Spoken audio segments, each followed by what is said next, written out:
Chivas de Guadalajara, well known for their policy of only signing Mexican players, their academy has produced Chicharito, Carlos Vela, the club's leading all-time goal scorer, Omar Bravo, and World Cup veteran Carlos Salcido. Chivas dominated the mid-1950s and 1960s, winning 8 league titles, 2 Mexican Cups, and a CONCACAF Champions Cup in a span of 15 years. However, the club simply has not replicated success of that golden age. Since 1970, Chivas only managed 4 league titles, 2 Mexican Cups, and the club's last trophy, a CONCACAF Champions League title in 2018.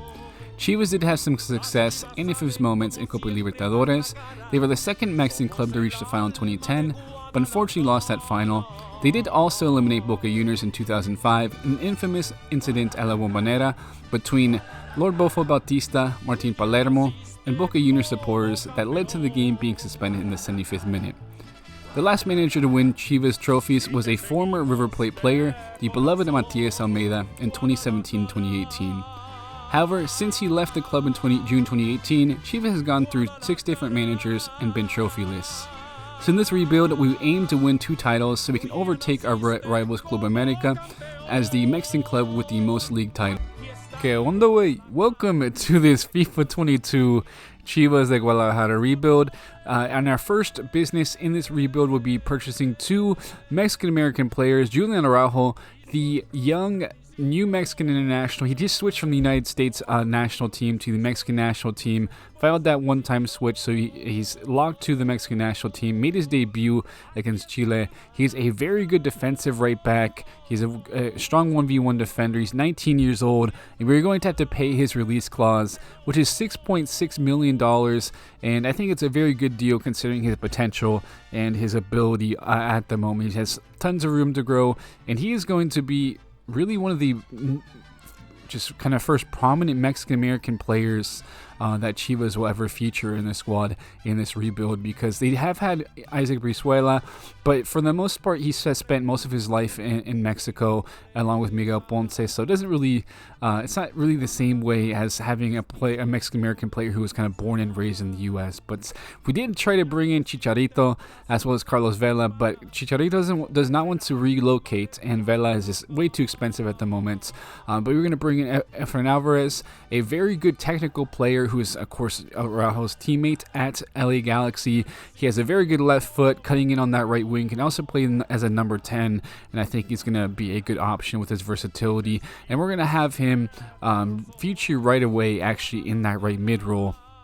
Looking to have him maybe right mid, left mid cam. He's pretty versatile, and the main reason is we decided to go with kind of a it's not super common now, obviously, with Mexican clubs, because Mexican clubs they have a lot of money, so they don't actually really sell to Europe that much, and that's really why you don't see too many Mexican players in Europe at the moment, because most of the business is done between Mexican clubs, because they could go to like Monterrey or another club there and make lots of money. So we're going to transfer this Antuna along with Alexis Vega, and our reasoning is that they had pretty good Olympic campaigns, so that is why we decided to do that and just kind of cash out on them, on kind of being somewhat realistic. But we had this young homegrown talent player, Enrique Pardo, a striker, and I thought maybe we could use him, but I didn't really want to, because we still have JJ Macias out on loan, and in real life he's not really been featuring for his club, so I think it would make sense for him to come back to Chivas, maybe try to have a really big season next season,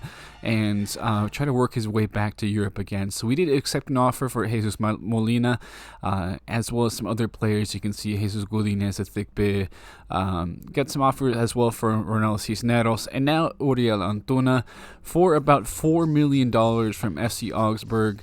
Like I said, he did have a pretty good tournament in the Olympics, being he kind of went from being a bench option to starting some games, and he did actually do fairly well, and actually accepted offer also, again, as you mentioned, for Alexis Vega, who had a very good tournament in the Olympics as well. So I think we're going a bit of a different route compared to what you usually see, but Alexis Vega and was sold actually to Brighton for those $11 million, and then we saw Antuna in the end sold to Augsburg. So at the moment we have Huerta up top, Angulo, Alvarez, Eduardo Torres, Beltran, Brizuela at the right mid spot, Mayorga, Sepulveda, Mier Araujo, and Gudiño. So Brizuela is actually an interesting player because he's one of the few players you see in this squad that actually that was on the Matias Almeida led side that did win the most recent titles, which was the CONCACAF Champions League, the Mexican Cup, and the Clausura in 2017 and 2018. So yeah, so he's one of the few players left over, and I think it makes sense for him to be in that in this team, this rebuild, trying to help turn a new leaf with this side. But the first tournament, the opening tournament, did end up with this just making the playoffs in the 10th spot, and didn't really have an incredible season. I do think the Mexican football is pretty kind of forgiving with the fact that a team so low can make the playoffs and still have a chance at trying to win, at basically winning the tournament, winning the league. In the end, we do lose to Pachuca in the first round of the playoffs on penalties, and that's fine because I think it kind of makes sense, in my opinion, to be losing that because we didn't play too well, and I think it's not too bad. But and then you can see some of the transfers summed up. Obviously, the big transfer of Alexis Vega, Antuna, and bringing in Araujo along with Efrain Alvarez. Also did sell Saldivar to a Danish club, I think it's Midtjylland. And then Alanis was sold to Lyon, and a few other transfers out as well. But the closing tournament did actually go much better in the sense that we gave that chance to Ronaldo Cisneros, who is a just another player who kind of shows what can be the problem with Mexican football. A player who was hyped up so much as a youngster, who never really had an opportunity to actually, to just showcase his ability. But yeah, that's just what happens often. Jesus Angulo had a very good season tournament also with 8 goals. And assist is kind of doesn't really come up too much in the tournament format, but we'll see who led an assist for a squad at the end of this season. So this first match in the playoffs against Tijuana will sim this and do end up winning 2-1 in extra time, it looks like. So a good victory in the end that was. And now moving on to playing against a much tougher side in Monterrey. Of course, they got Funes Mori still on the side, and they have some pretty quality players. Still have Rodriguez, they have Kronvitter, and I think that might be Ryan Thomas as well. So actually have a pretty strong side, and it makes sense because Monterrey does actually go out quite a bit to make some transfers and try to make some big moves. In the end, they actually absolutely destroy us 6-1 in the aggregate. But Jesus Angulo had a big season, 14 goals and 7 assists, 11 goals from Ronaldo Cisneros, making himself a good option as his second striker once JJ Macias does return. Alvarez with 4 goals and 9 assists, so a good season from him. And Brizuela not too bad as well, 4 goals and 5 assists. Then 4 goals for Huerta. Beltran with 3 goals, 3 assists, 2 goals, 2 assists for Araujo, and you can see some other players chipping in here and there. Eduardo Torres did have 4 assists on him, so not too bad of a season from some of our players. You can see the growth. Araujo with some good improvement along with Efrain Alvarez. And JJ Macias is returning for us and going to be slotting in that starting striker spot, and we'll see how he fares there. Obviously, he's really good in game considering his overall, and I think he's going to help us push to end up winning that title. Also, you see Trophies Lopez, another player who was kind of revived recently by Matias Almeida, had a very good season in MLS actually for the San Jose Earthquakes.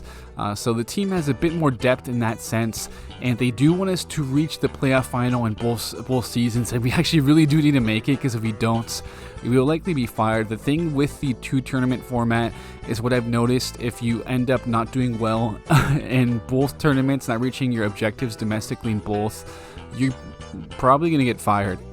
So that's something we have to be careful with, and we are going to bring Carlos Vela back to Chivas. He actually never featured for the first team because he was signed after a really good performance at the U17 World Cup. I believe he won the golden or silver boot and did very well, and that's what led to his move to Arsenal. And he pretty much took up all the transfer budget. He's going to be slotting in that right wing, Alvarez on the left wing, Angulo at the cam for now, Torres and Beltran in the midfield, Mayorga, Sepulveda, Briseño, Araujo, and Gudiño will be running out our back line. So that is what the team will be looking at.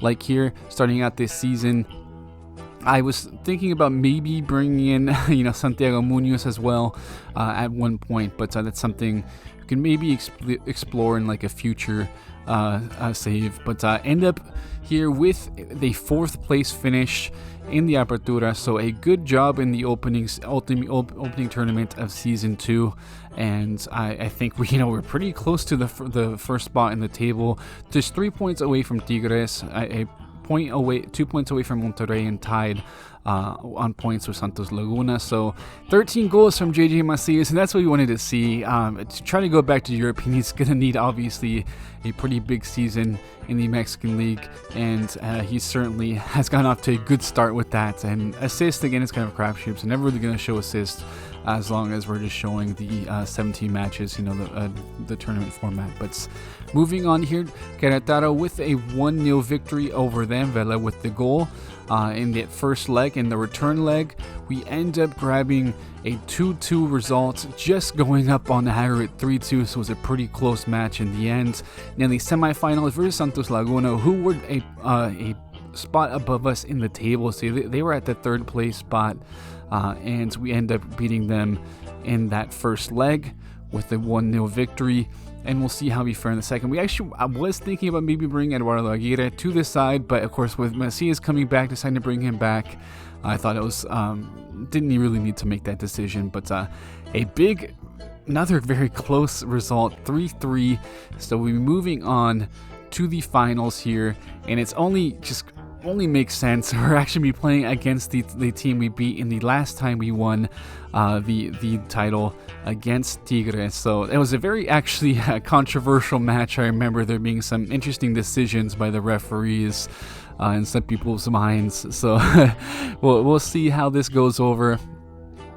And it's obviously they have a pretty strong side with the likes of Quiñones, Gignac, but I do think because of the fact that, and it seems like it's a bit strange the way the schedule is done here. You get like a big long break, and then you go back to playing tons of matches. You can see Tigres with some big victories to be able to get to this side. They had a much harder part of the tournament, the bracket. But Gonzalez and Gignac up top, Fernandez, Rioja Dueñas in the midfield. You can see actually Pizarro playing the center back spots, and at the center back, along with him was Isal Salcedo, so a former Chivas player. But we have Antonio Rodriguez in net due to an injury to Gudiño, so we'll see how he fares here. He's obviously a pretty experienced player. I think he'll slot in perfectly there, but Tigres really had a lot of momentum, taking some of the efforts on goal at first. They're trying to pepper us and put a lot of pressure on us from the start. Gignac with a possibly big yellow card early on in the match, and we'll see if that does make a difference. But again, Fernandez just missing. Looked like it may dip a little bit there. Piojo Herrera does actually have his real face, which is cool to see. And Macias playing the ball here to Vela, trying to cut in, but obviously he just does not have that same dribbling ability. Does not as agile as he was when he was younger. And I think with that, we're probably have to move him to the cam spot again, trying to cut back, because obviously from that wing, he's always been loved to hit those finesse shots. It's always been his thing on that wing. Unfortunately, he just does not have the ability to do that now. But Efrain Alvarez played through here, trying to have a shot on goal, but a big save from Nahuel Guzman to tip that away to keep things level. And another huge save now from Antonio Rodriguez to keep things level. So both teams are pressuring each other, looks like, but I do think Tigres has had the better. But a great job from Sepulveda to just get to that. It looked like a for sure goal with that sweat across, but a big interception from him to keep things 0-0. So a very exciting matchup, 54th minute. And a ball played in, trying to go back on the counter. Can't really get the clearance out. And a big block, but again, the clearance out is not good. And now the ball is played here to Fernandez, who just hits the crossbar with a huge shot. So this is all Tigres, it looks like now. Peppering the goal, a big block there. Trying to go back out on the counter, though. with the ball into Alvarez to Angulo, playing the ball to Macias, who's going to have a bit of space, can't really get tons of separation, going to have a go, hit right at Guzman in the end. So could have a half chance, nearly taking advantage of a terrible mistake from the Tigres defenders though. In the end, we will move Carlos Vela to the center attacking mid spot, have Alvarez and Angulo on the wing, then we'll actually give Ronaldo Cisneros a chance at the striker spot up there with JJ Macias. I think this, and then Torres will be the lone CDM in this formation. So we'll see how we fare here in a bit of a different look. Chaca Rodriguez, losing the ball in a terrible way. And we get the ball forward here to Beltran. 2 players running at the defense. And Macias is played through, who's going to sweat the ball across to Angulo. And I think the center backs just really could not handle it. I think maybe having Guido Pizarro there, not in necessarily his normal spot. So it was kind of a 5-3-2, I believe it was, and he was the middle center back. And I think he's much better being just kind of a lone CDM, and it certainly showed there in that instance that we were able to get through pretty easily. And now Brizuela, who comes on as a substitute, playing the ball to Cisneros, unfortunately just heads that wide, and it could possibly be a big goal, obviously with a 2-legged final, with the aggregate in the next return leg. So hopefully that does not come back to bite Chivas, as it does end up in a decent result. Jesus Angulo has had an amazing 2 seasons with the club, has looked very good. In real life, he's also been a very consistent player for Chivas recently, and I think it's kind of nice to see him performing in that way. So permanently, we're going to go with this kind of 4-2-3-1 or 4-3-3 attack look, whatever you want to call it. We're obviously going to have Torres and Beltran sitting deeper, but Vela is the number 10, and we'll have Angulo and Alvarez on the wings, and we'll see how that works. I do think having Alvarez cutting in from that right wing instead is going to be a lot better, being on that left foot, maybe picking out some passes with his technical ability. But now in the home leg, this is possibly the chance to bring back some glory to Chivas. And obviously the plan is to win 2 titles. We want to surpass America, assuming they don't win one maybe in one of the next tournaments. But a nice save from Tonio Rodriguez, again being very alert on that near post. And Tigres playing the ball through here, a great interception. And now Tonio Rodriguez again alert after some terrible play from the defense, losing the ball very easily. And now trying to play the ball forward again, a bit of a lax pass right here. But Vigon playing the ball through to Gonzalez, and again just hitting the crossbar so close, and a terrible clearance. Another chance it looks like maybe there from Gonzalez. Unfortunately, just doesn't take a chance, just kind of shooting the ball in a very strange way. And now playing the ball back around, a good interception. Now looks like a chance on the counterattack. JJ Macias to Carlos Vela, who's going to do a good job holding up play, waiting for some runners. Macias out on the wing here to Efren Alvarez, who's going to have Jesus Angulo completely open back post. And a cross in. Angulo again with a big goal. He's had the 2 goals so far in this final, and he has come up huge for the club when he's been needed, and that is the type of player you need on a side like that. He may not be the most flashy player, but he has been so good for Chivas side in game here, and I think he's also a player who deserves a lot of respect in real life. He's a very solid center attacking mid and winger. But now Tigres not going to go down easy. Sepulveda just playing, trying to maybe hit that offside trap, pushing up there and letting that easy through ball in. And fortunately, so Tigres responds back pretty quickly, and this is certainly not over. Tigres has been very good in both matches, and has been really, honestly, had probably the better play for the most part, and putting a lot of pressure on goal compared to Chivas, who's been strong on the counterattack, but again, very poor defending. But Tony Rodriguez again with the big man save right there to keep things 1-1 at the end of that first half. So 1 half to go to see if we can kind of get that monkey off our back per se, and try to at least we're going to be able to possibly be even with our rivals in Club America, who do have one more league title than us in their history, and we want to make some more history in this this kind of rebuild here, this career mode. So now moving forward, Carlos Vela, he's gonna have an effort and just unfortunately hits that right at the goalkeeper. Was hoping to get that to the far post, but not the best accuracy there. But almost a big mistake from Guzman, and a big save again. Tony Rodriguez strong at the near post, just getting a palm to that one and pushing out here at the 66th minute. Now at the 82nd minute, Tigres is going to cut the ball back with some good play. And Tony Rodriguez again stronger than near post, just getting a hand on that. 83rd minute, Tigres with all the momentum, putting tons of pressure on us. And now Chaca Rodriguez, again being Chaca Rodriguez, we'll see what he does.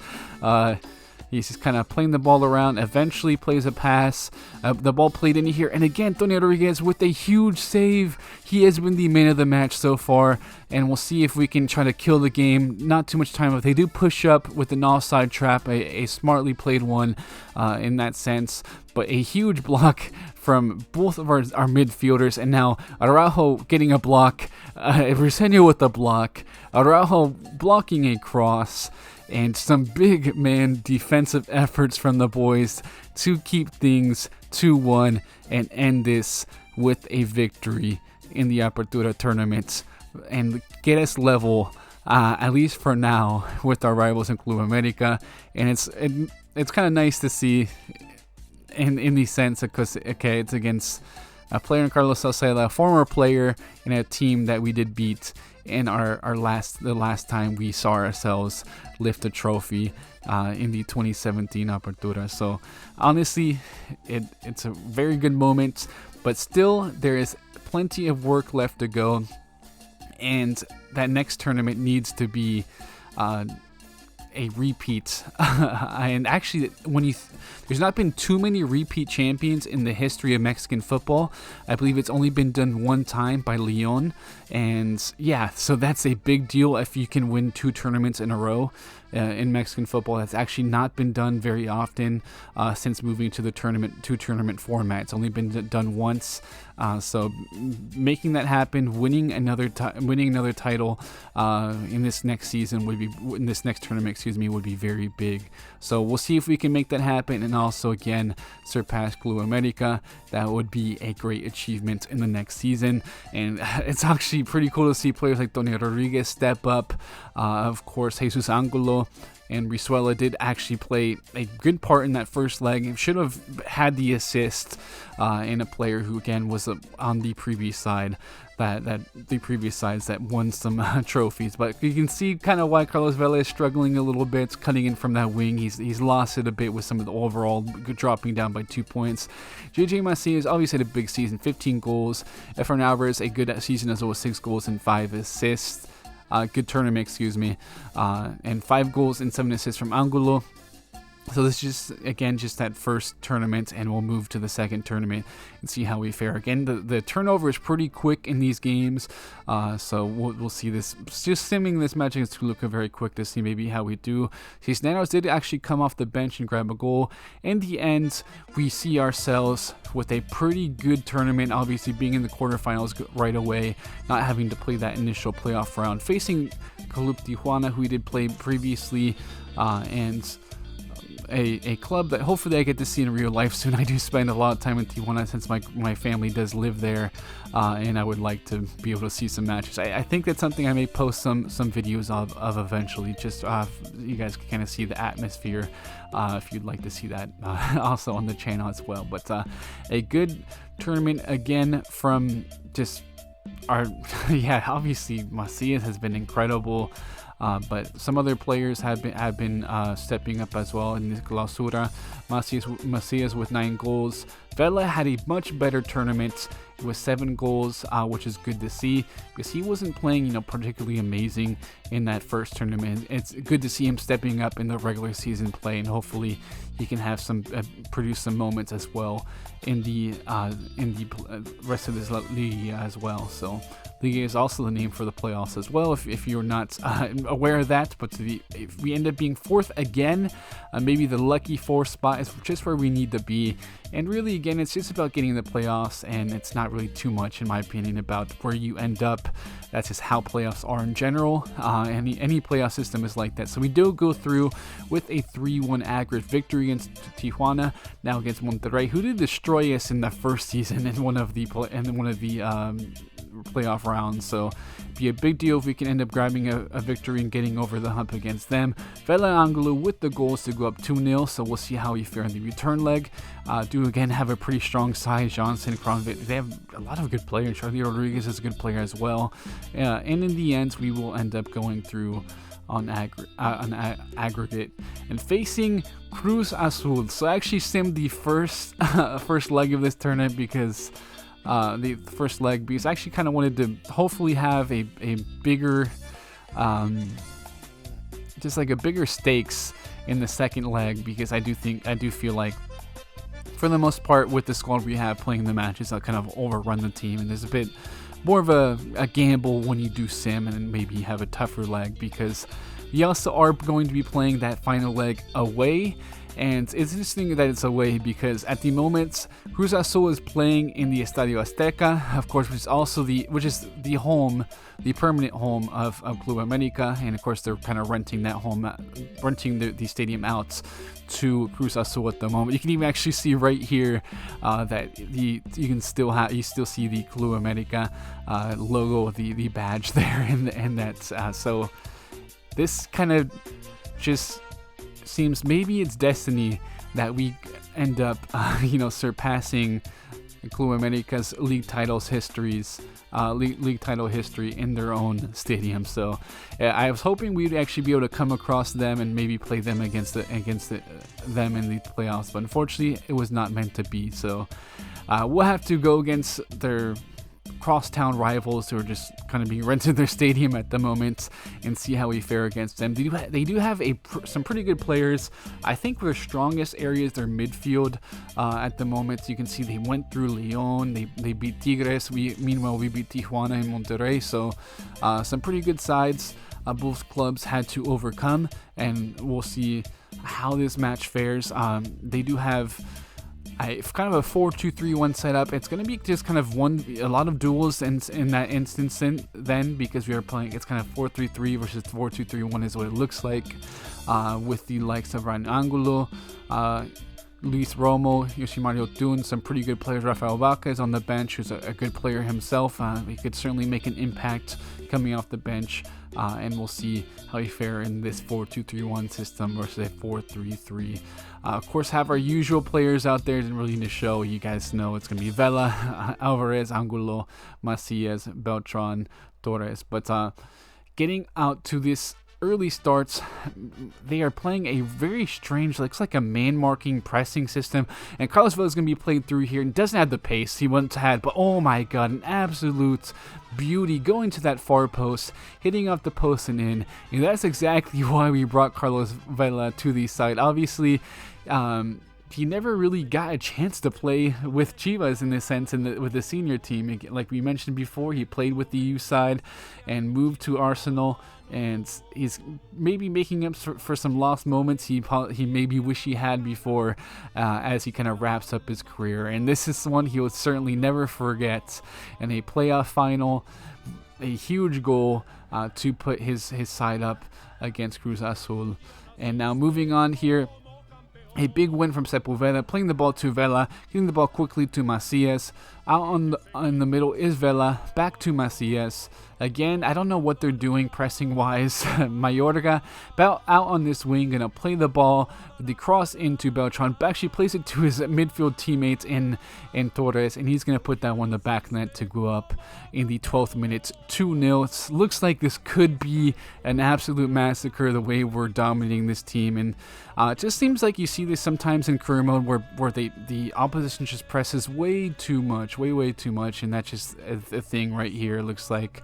Now Macias playing the ball to Beltran, and he's going to have some space. He's not the guy you always will see in these positions, but in the end, he's going to put us up 4-0 on aggregate, and that's pretty much the game, and that is going to secure us in history here, turning over some of the terrible misfortunes that Chivas really has had in the past years. I mean, even right before Matias Almeida joined Chivas as manager, they were very close to getting relegated, and so it's a pretty big deal that he was able to turn things around and win some trophies. But it's not been great football at times from Chivas since then, and I think this is nice to see some beautiful football being played by the club and putting us again above our rivals, Club America, and now having more league titles than them in our history. So hope you guys enjoyed this rebuild.